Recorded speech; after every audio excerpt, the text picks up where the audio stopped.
to another Through the Bible. Today we're doing the book of Obadiah, which is the shortest book in the Old Testament. Doesn't have any chapters, only verses, 21 verses, and it is just a short little book.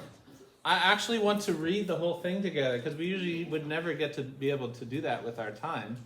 But with this short book, we will be able to. So, a little bit later, we're going to be reading straight through the whole book together.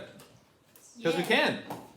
I remember this book, Jessica and I were remembering in college when we had to do a lot similar to what we're doing together here, which is kind of like in Bible college called a Bible survey class. You go through the book. And we had to read the whole Bible and then write a one-page single-space summary of each book of the Bible. And with some of like the facts, like author, genre. So save your notebooks. That's what I'm doing. If you go to Bible college, you will have like some of the work done. This is literally college level Bible survey, basically, is what we're doing. You take a New Testament, you take an Old Testament survey, and take a New Testament survey. Yep. And it was weird because the summary we wrote for Obadiah was longer than the book itself. It felt wrong to do a summary that's longer than the book, but it is. That's how it is. My friend wrote down an essay she wrote, or a summary she wrote of an article she read. It was too long. Yeah, it happens. All right, so Obadiah. We are, again, in the Minor Prophets, which finishes out the Old Testament. Again, it's not chronological. It's a gathering of genre type of writing. So these more minor prophets that pop up throughout Judah and Israel's history, and not, so we're going back in time to the time of Kings, 1st and 2nd Kings, and those times that are mentioned. Obadiah, do you think he's from the north or from the south? So. He is from the south. He's from the south. Good job. The genre here would be prophetic prophecy. Poetic. What did I say? Prophetic prophecy? Prophetic poetry. Okay. That's what I meant. Prophetic prophecy. Prophetic prophecy is the same. That repeats. I have the Amos one. I'm writing the wrong Yeah, I was stuff. like, I just wrote Amos. It's dreadful. this is the thing, I did not Does write it fall on Amos. the ground? Georgia wrote Obadiah. What is it? Poetic. Also Amos. Let's see if this is it. Guys, is this it? Yay! Prophetic prophecy, guys. No. No.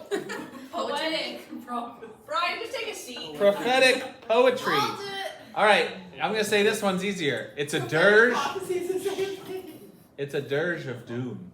A dirge of doom. I read that as a genre classification. The dirge of doom. Remember we talked about Amos was also had dirge in it. Dirge is like a sad, slow, low song. Like, you will die. The Misty Mountains. Yeah. So, dirge of doom, prophesying destruction on someone, is also the genre. But Obadiah is our author. We don't know a lot about him. His main name means servant of the Lord or worshiper of the Lord. But other than that, we don't know, who his family is. We don't know a whole lot about him. Also, we're not entirely sure when and where. There's two main thoughts on when. It's either during King Jehoram, 853 to 841 BC, or during Jeremiah's ministry, like a contemporary of prophet Jeremiah, 627 to 586. Basically, Obadiah is actually not writing prophecy directly to a Israelite king or Judah's king. He's writing to another people group. Does anyone know who the main target of his prophecy is? Edom. The Edomites. That's correct. Is it on the board? Yeah, I looked at my Bible though. Cool.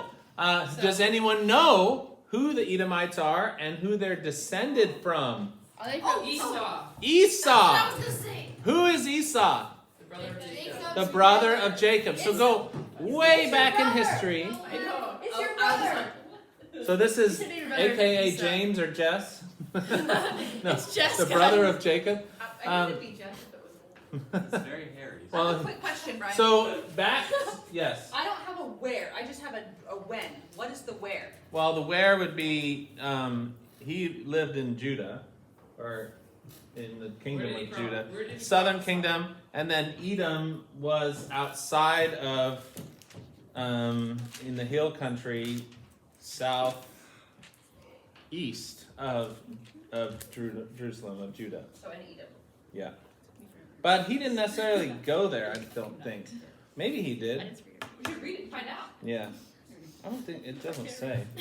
But anyway, it was to them. So back to the founding fathers of the people of Israel. Who was the very first? Who was the very first? There's a song about him, Father Abraham. Abraham. Isaac calls me Father Abraham. Yeah, it's weird. So the Israelite people started with Abraham, right? He was the first one called to be God's people, the covenant of Abraham. I will be your God, you will be my people, your descendants will number the sea more than the sand of the seashore, more than the stars in the sky. I will bless those who bless you, I will curse those who curse you, and all the nations will be blessed through you. That's the covenant of Abraham. Abraham has any sons? No, when that's given. And then he has a out of wedlock son. And then he has the chosen son. Finally, Chosen one. after way well past childbearing ages. What is his name? Isaac. Isaac is the promised son. Then Isaac has twins. What is their names? Jacob and Esau. Jacob and Esau. Which one comes out first? Esau. But it's prophesied that the older will serve the younger. So Jacob, the line goes through Jacob, not through Esau. Remember that whole story? He steals the birthright, he makes the stew, he tricks his blind father, and then he runs away to his uncle Laban's house, marries, he tries to marry Rebecca, ends up marrying Leah, marries them both. Rachel. They have, Rachel, sorry, his mom is Rebecca. They have 12 sons, which become the 12 tribes of Israel. Jacob gets his name changed to Israel. So Esau is in the line of Abraham, right? Yes? Yes. Yes. Yes. But he's the not chosen son. It's kind of like what's his face? Ishmael. Ishmael. It's similar to Ishmael, right? God's blessings also do transfer to this people group in some of them, right? Like God does promise to protect Ishmael. And I suppose some of that transfers to being descended from Abraham. He is a descendant of Abraham to Esau. And then, so Esau's family becomes this nation that is talked about in Obadiah, Edomites. They lived in the land of Edom. It's like a hill country, it's described in the book. They are a pretty strong, fortified nation. They're not like a big nation, I would say, but they're strong and fortified because they live in really difficult terrain. They're people of these hills and rocky clefts, and they are pretty well set up in the mountains. And if you know anything about Esau, what kind of man is he? Hairy. Hunter, warrior, strong. What kind of man is Jacob? Weak. Mama's boy. They're literally mom and dad play favorites with these two kids. A little bit softer. He's like, even his dad's like, but you have the soft hands of Jacob, right? he likes to cook. Anyway, he stays at home in the tent, it says, with his mother, and Esau goes out and hunts, right? So two different kind of character types. Okay. So Classic. similar to Esau, these are warrior people. These are strong, hairy people. I don't know if they're hairy. One of my favorite things to do is when you're just reading books or watching movies, like typically very fantasy. Many times characters or character duos are often like they take things from Bible like characters because it's like a theme throughout. And God started that, and so often you see like two brothers who are probably like heirs to the throne, Jacob and Esau, always like very similar characters. And these are extremes, right? Yes. And Like so maybe they always weren't have as extreme as they're made out to be, even. But like if you're going to describe them, we describe in extremes and kind of characterize people, right? Like maybe one could hunt. Maybe Jacob could shoot a bow. I don't know, but that was how they were characterized, right? So these people, what do you think their position would be with Israel? What do you think their relationship should be with the nation of Israel? So the nation descended from Jacob. Israel probably is like. What do you kind of think their relationship would be like? Israel kind of stole that birthright. Right, so that maybe there's some animosity there, right?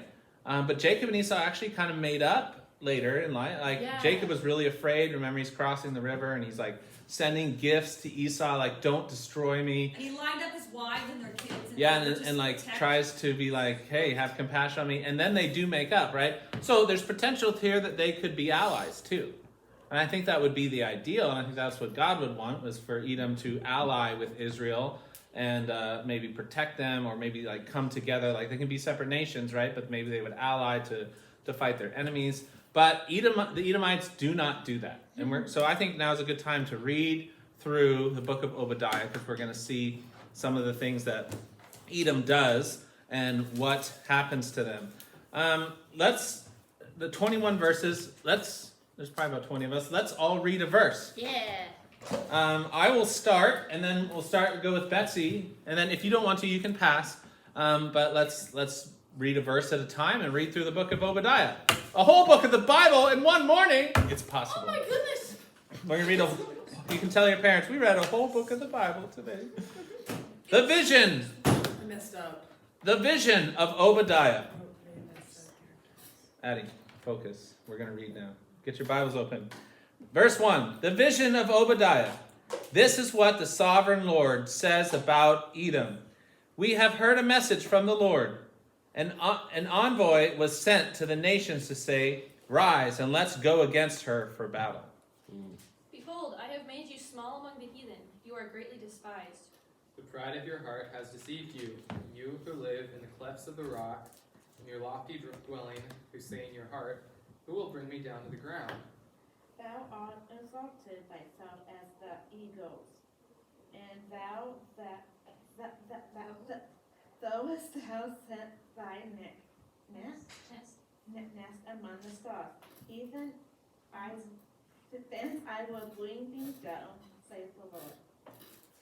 If thieves came at night and robbed you, what a disaster awaits you. They would not take everything. Those who harvest grapes always leave a few for the poor, but your enemies will wipe you out completely. How Esau will be pillaged, his hidden treasures searched out. Everyone who has a treaty with you will drive you to the border. Everyone at peace with you will deceive and conquer you. Those who eat your bread will set a trap for you. You will be unaware of it. Will I not on that day, declares the Lord, destroy the wise men out of Edom, and understanding out of Mount Esau? Yeah, verse 9. The mightiest warriors of Teman will be terrified, and everyone on the mountains of Edom will be cut down and slaughtered. Because of the violence you did to your close relatives in Israel, you will be filled with shame and destroyed forever.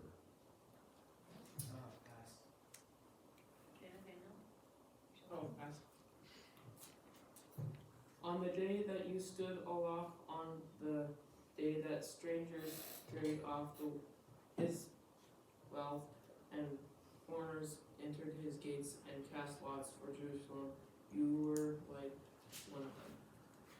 But do not gloat over the day of your relative, in the day of his misfortune. Do not rejoice over the people of Judah, in the day of their ruin. Do not boast in the day of distress. You should not march through the gates of my people in the day of their disaster, nor gloat over them in their calamity in the day of their disaster, nor seize their wealth in the day of their disaster. You should not have stood at the crossroads, killing those who tried to escape. You should not have captured the survivors, and handed them over in their terrible time of trouble. For the day of the Lord is near upon all the nations. As you have done, it shall be done to you, and your deeds shall return on your own head. Just as you, just as you swallowed up my people on my holy mountain, so you and the surrounding nations will swallow the punishment I pour out on you. Yes, all you nations will drink and stagger and disappear from history. But Jerusalem will become a refuge for those who escape. It will be a holy place. The people of Israel will come back to reclaim their inheritance. The people of Israel will be a raging fire, and Edom a field of dry stubble. The descendants of Joseph will be a flame running across the field, devouring everything. There will be no survivors in Edom. I, the Lord, have spoken. And they of the south will possess the mount of Esau, and they of the plain, the Philistines. And they will possess the fields of Ephraim, and the fields of Samaria, and Benjamin shall possess Gilead. The exiles of this host of the people of Israel shall possess the land of the Canaanites as far as Zarephath, and the exiles of Jerusalem who are in Sepharad shall possess the cities of the Negev. And Sable shall come upon Mount Sinai to Jerusalem, and the mount of Esau, and the kingdom shall be the Lord's. Woo! Did it. We read a whole book of the Bible, guys. Good job. So, what did you guys hear in this book? Destruction. Destruction for Edom, right? But why? Livy? What did they do? I don't know. I'll just say that everybody there's like no survivors left. No survivors. There will be no survivors. In Princess verse Bride? 11, that one stood out to me. On the day you stood aloof while strangers carried off his wealth and foreigners entered the gate and cast lots, you were like one of them. By not acting in their defense, Yeah. they are guilty of doing the atrocities. So, yes, and that's what I read about what took place, is they weren't necessarily invading Jerusalem or conquering them, but they were kind of having a peace treaty with their enemies, because they could have stepped in and helped. So their enemies like Assyria and Babylon, Assyria was not successful in taking Judah, but Babylon was, right?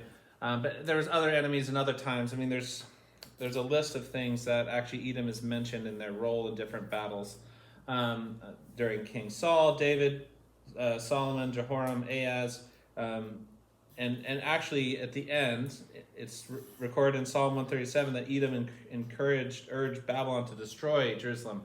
So basically, they made treaties with Judah's enemies, and said, well, we're not going to attack you, because they were in a kind of a strategic location, whereas if an army kind of had to move past them to attack Judah, and so they had to okay, if we go in here, what if Edom attacks us, right? They'll be attack our back, right? So they had to guard their back. So they make a treaty with the Edomites, and they're like, hey, we're going to go attack Jerusalem. You're okay with that, right? And made a treaty. So they were making peace with their enemies. Sometimes it seems, and then they're attacking survivors and people who are escaping, but not necessarily.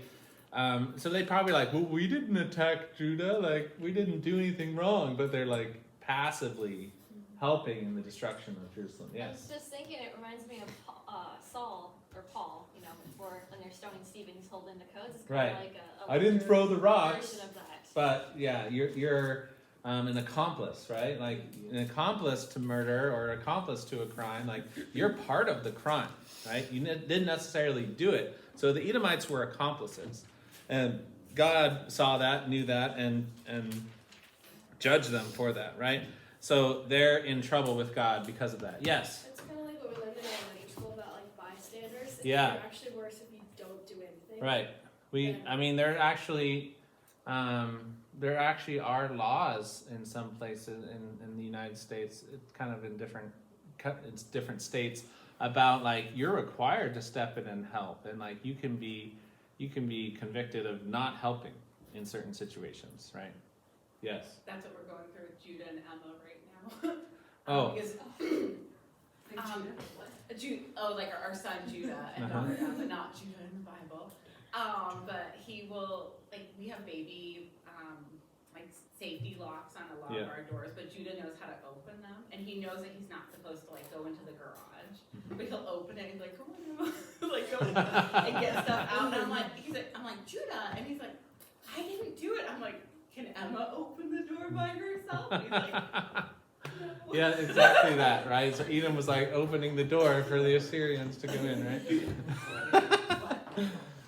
Yeah, lots of excuses. So I'm sure the Edomites had excuses, but they have a long history, and I think this cousin relationship, this obviously some resentment harbored that they weren't the chosen ones. They could have very much felt like we should be the favored ones of God. And, they could have had a role to play, and the right choice would have been to ally themselves with their brothers, right? Their brother nation, essentially. But they chose instead to, take a different antagonistic role against Israel, and that's why they were judged. So, yeah, anything else interesting? Do you guys notice, like what I was talking about, they're a small nation? It describes them, right? In verse 2, I will make you as small among the nations, though you live in the clefts of rocks and make your home on the heights, and you say to themselves, who can bring me down to the ground? Though you soar like an eagle, make your nest among the stars, from there I will bring you down, declares the Lord. So they're trusting, and I think pride is a big issue for this nation. They see themselves as untouchable, as safe. They're like, we're safe here. We have a fortified position. They're making deals with these big enemy nations they think they're keeping themselves safe. But they essentially chose the wrong side. They should have been on God's side and Judah's side. Yeah. The Edomites, I guess, keep going through this. Edomites, the main characters. There's not really much narrative or individuals here mentioned, but really the purpose would be to show that God judges those who have harmed his people. And I referred back to the Abrahamic covenant because I think this is at play here, right? I will bless those who bless you. I will curse those who curse you. Did the Edomites bless Israel or curse Israel? Essentially curse them, right? By working against them, by allying themselves against Israel. So this is God's promise of how he will deal with these other nations that worked against Israel, and it's being played out. And essentially, did this come true, the ending? It says that there'll be no survivors from the house of Esau. After a certain point, they get destroyed, and they are not mentioned again. They're no longer a nation. So this does happen. I mean, it's not like recorded biblically in the Bible, but it does happen. It does come true. There's also hope in here for Israel. Did you guys see that? Israel's restoration, like starting verse 17? Because so what do we know that happens with Israel? Maybe Edomites playing a role. They get conquered by, Judah. Once they separate, southern kingdom is Judah. What happens to Judah? Zion is another name for Jerusalem, so it's in Judah. What happens to Judah with the Babylonians? They get carried out. Yeah, Daniel, right? He gets carried off. They're getting exiled. They get exiled, right, for a time, and then the Ezra and Nehemiah days, they're coming back. So there's a restoration, but it's not the full restoration. It's interesting. If they do rebuild the temple, but do you think there's any pointing to Jesus here? The restoration. Restoration, deliverance. Interesting word. And verse 21. It says savior. Yeah, saviors, mine NIV says deliverers. The kingdom will be the Lord's. I think it's not specific, but there's possibly some pointing to Messianic Jesus here. Oh, the main events, kind of two sections. You can see that this Bible project breaks it up slightly differently. Like it takes verse 15 and 16 as kind of its own thing. The day of the Lord for all nations. But really, Edom's destruction is the first half, and Israel's restoration is the second half. Let's go ahead and watch the Bible Project's video on it. Question? Yes? Do you know if this Obadiah is the same Obadiah that hid the prophets during Ahab's reign? The book of the prophet Obadiah. This is the shortest book in the whole Old Testament. It's a mere... Don't tell Dad that. If you tell Dad that... No, we don't. Ryan, we have so much time. No. we If don't. you tell him that, he'll think he's I'll on take too time. much We time. have 0 time. It sounds like we have time for a big old bunny trail that Betsy brought up. Well, I realized I was totally wrong because. So, okay. Yeah. So here's the challenge. So What's the challenge?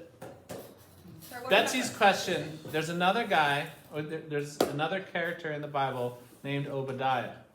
And he was a contemporary of Elijah. So during King Ahab, but that was the northern kingdom, right? So that's Israel. And so basically those first dates, depending on how you date this book, tells you if it's a possibility that they're the same guy. So, and basically, depending on, this sounds like when we read through it, it seems like it's talking about events that have already happened as far as what Edom has done to Israel. Yeah. So that would be them helping the Babylonians, right? Their role in allowing, so this book would be post-exile. So during Jeremiah, kind of, or like... I guess, but otherwise you could take it as being prophecy. But if it's earlier, yes, you could take it as prophecy that it will happen, but it seems more like judgment that has already happened. Also so much about the translation and what they do take, and I feel like words can get... I mean, it's pretty clear on, past, present, how it's written, even through translation, that comes through pretty clearly. But if it is the first one, the problem becomes, okay, he's only talking about Judah, he seems to be from Judah. The other Obadiah was an officer in King Ahab's court. But the problem is we don't know much about Obadiah, so it doesn't mean he couldn't have been that guy. But it's an interesting thing. It could be two guys with the same name. Was it Edom when the Israelites were going to Canaan, like with Moses and everything? Was it Edom? Was that one of the nations that kind of attacked them as they were coming through? No? I don't think so. Maybe that's Amalekites. Yeah, there's a lot of nations. Okay. I don't remember if Edom was one, maybe, but so there are. What I read is some rabbinic traditions hold that they are the same guy, so it is possible. But basically, all we have to go off of is they have the same name, and as we know, two people could have the same name. The Bible doesn't say either way. It doesn't say that it's not. But it sounds like it's placing the dates at a later time. But that's probably why some people date it earlier, is because they are trying to line up these two characters as the same guy. If it is, it's interesting. Not that anything crosses over, but the character in the contemporary to Elijah is a cool character. He's like working within the corrupt system of Ahab's kingdom. He's like working for Ahab, but also disobeying Ahab and protecting prophets, and kind of like covert op spy guy working within for the king. So anyway, same guy maybe. Doesn't have to be. I think they can be totally different, two different guys, and I'd be fine with that. There's nothing that in Obadiah that references any of that, so hard to say.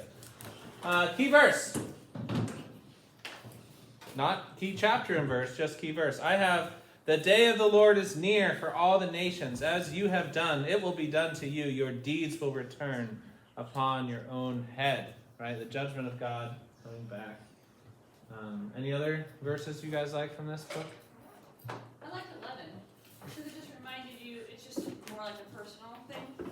Yeah. Don't be standing idly by when wrong is happening, because you are guilty. On the day you stood aloof, while strangers carried off his wealth, and foreigners entered his gates, and cast lots for Jerusalem, you were like one of them. Yeah.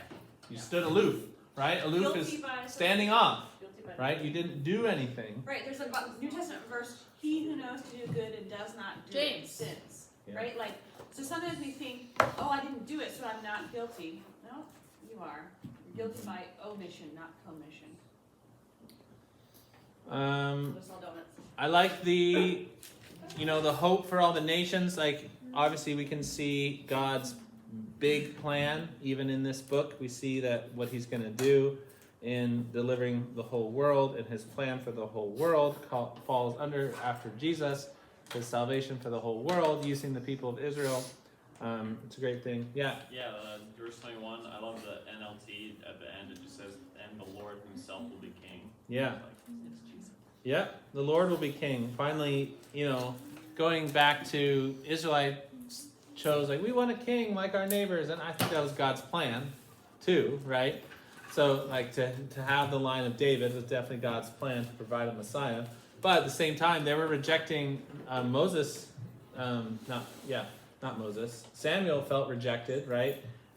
As like their leader, and it's like, God, God's like, they're not rejecting you, Samuel. They're rejecting me, right? So God was being rejected as essentially king. They were unlike every other nation because their God was also their king. They didn't have a human king. So it is a restoration to where things should be, where God is our king, not a human, right? Like not a person on the throne of our people. It is God that is our ultimate king. So that's a great restoration. Timeless truth. I have pride goes before a fall. It's true. What does pride do to us? It is Pride Month, guys. What does pride do to us? And what does it set us up for? I do find it interesting, the word pride. I didn't think about it a lot. Yes. Pride makes us think that like we can do anything, so we choose to not be like safe and we don't take the right precautions. And we don't feel Right, pride is thinking we know best, right? And that ultimately is Satan being like, I'm as good as God. Right, and ultimately, pride is saying we know better than God. Like, I've talked about this before, like, it's very possible that pride is kind of the original sin. Like, you go back to Satan looking at God, looking at himself, thinking, I'm better than God, I'm more beautiful than God, I should be in charge. That's pride, right? And for Adam and Eve, they were tempted, but essentially they're tempted by Satan telling them, did God really say this? Like, maybe you know better than God, right? So pride is really a root of a lot of sins. It's a root of us believing our own hearts and our own selves, and it puts our hearts in a condition to believe lies and believe ourselves and believe what other people are telling us lies and not believe God.